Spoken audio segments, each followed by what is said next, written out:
As I said, we're going to talk about Aristotle, emptiness, and Godzilla. These are sort of the principles that we have based the firm around. It is our decision making and how we sort of approach design and the design process. And so first I'd like to talk a little bit about design. Design is at its basic sense, it's a collective. It's a collective intelligence. It shows us and it shapes the world we live in. You can recognize it through the materiality of our objects, the environments in which we dwell in, the visual communication that we share information with, and the spaces that we are in. Design is about ethos, it's about values. It's about the opportunity to support and our capacity to respond to global crisis. Our well-being, our survival, depend on our ability to organize, innovate, and design sustainable and holistic solutions and solve the problems that we present ourselves in our world today. Unlike anything, any time in our past, information sharing has become critical to supporting individual performance. Our ability to collaborate within the office expands our ability to think, it expands our ability to critically solve problems, and it extends the limits each of us individually has as we design. So in 1994, when the firm was founded, this was back in the days of darkness. The internet was text-based, and it was dial-up. And so it was a lot different, and you actually had to go to the library to find information.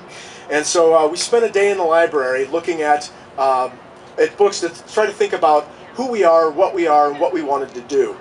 We thought that my business partner's name is Jim Duber. We thought Duber Ciccarelli just wasn't going to cut it as a firm name. How do we actually come to something that talks about the work that we're going to do?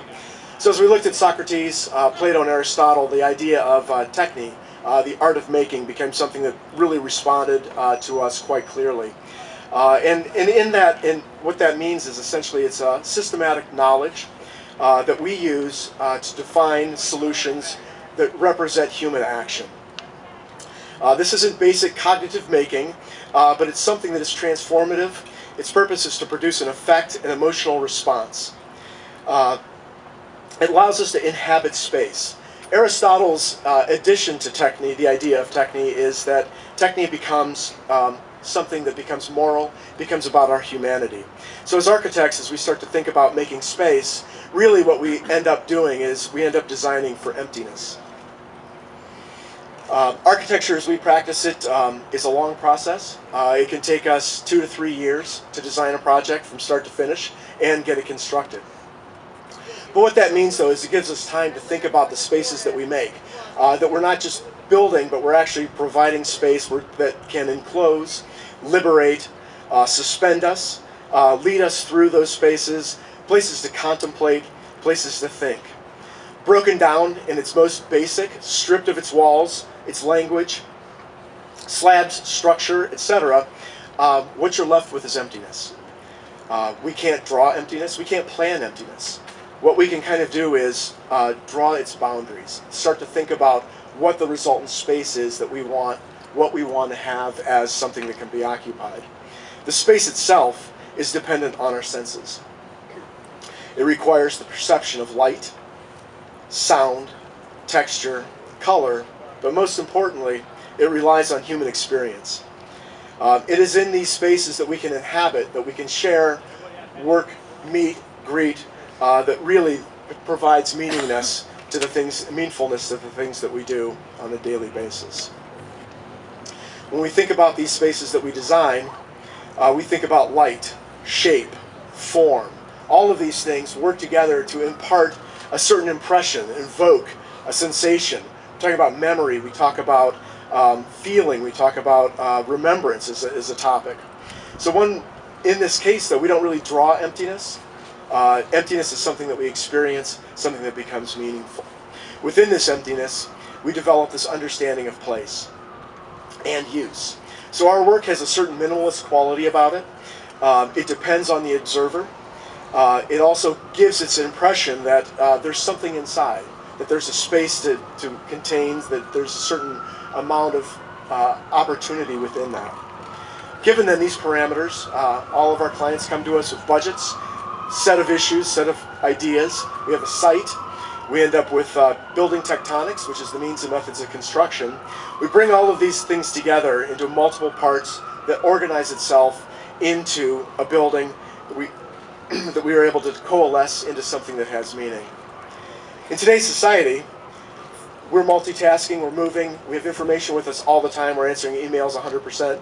You know, we've moved from 256 characters with Twitter to now, as my kids tell me, you know, I've got 6 seconds to do something in video for a Vine. So this is an eternity as far as I'm concerned. But what it means is that we have this chance to think about that as an allegory. So Godzilla for us, this 50-meter tall force of nature that was sort of made out of a mistake that man created, is this individual that has 2 goals. 1, destroy Tokyo.